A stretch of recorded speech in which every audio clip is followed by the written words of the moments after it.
Вітаю, гэта навіны на Белсаце і коротка пра галоўнае на гэтую гадзіну.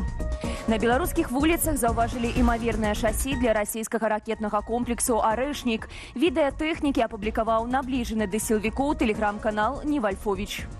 На кадрах відаць, як тэхніка выязджае з тэрыторыі менскага заводу колавых цягачоў. Менавіта там і выраблялі сістэму. Пры гэтым шасі суправаджаецца аўтамабілем дзяржаўтаінспекцыі.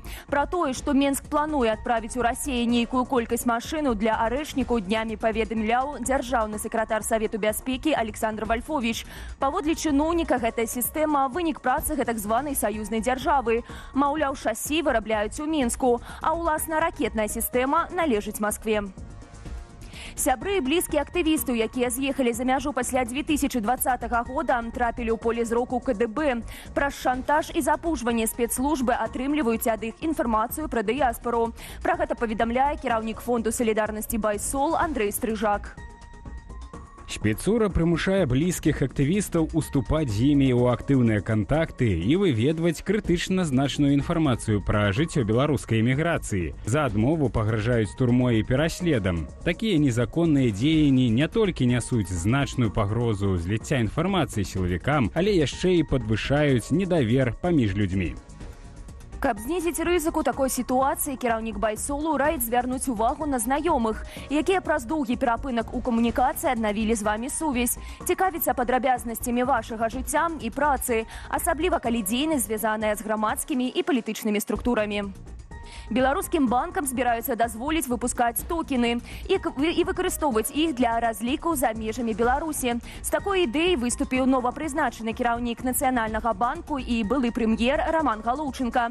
Для выпуску лічбавых знакаў будуць прыцягваць рэзідэнтаў парку высокіх тэхналогіяў. З дапамогай токенаў Галоўчынка плануе даць банкам новы інструмент фінансавання айчыннай эканомікі. Яшчэ адным прыярытэтам Нацбанку станецца ўкараненне лічбавага рубля.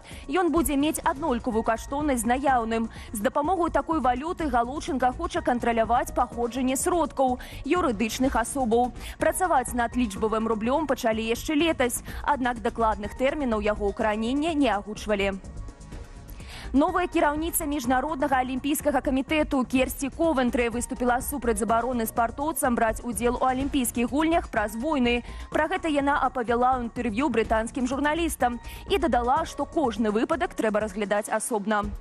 Для гэтага, паводле Ковентры, маюць быць распрацаваныя агульныя прынцыпы, што дазваляюць прымаць пастановы ў выпадку ваенных канфліктаў. У планах новай кіраўніцы МАК стварыць працоўную групу для вырашэння гэтага пытання.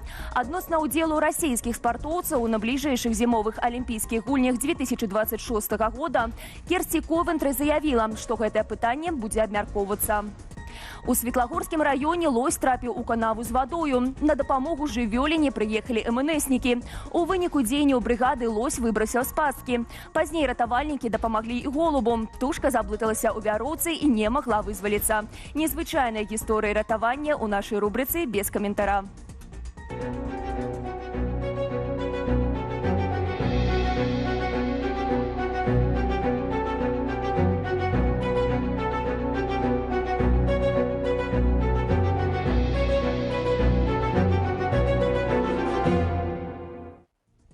Заахвочваю падпісвацца на нашыя сацыяльныя сеткі, а таксама далучацца да праграмы «Аб'ектыў на Белсаце» а 20:00. Я ж на гэтым з вамі развітваюся. Беражыце сябе і да сустрэчы.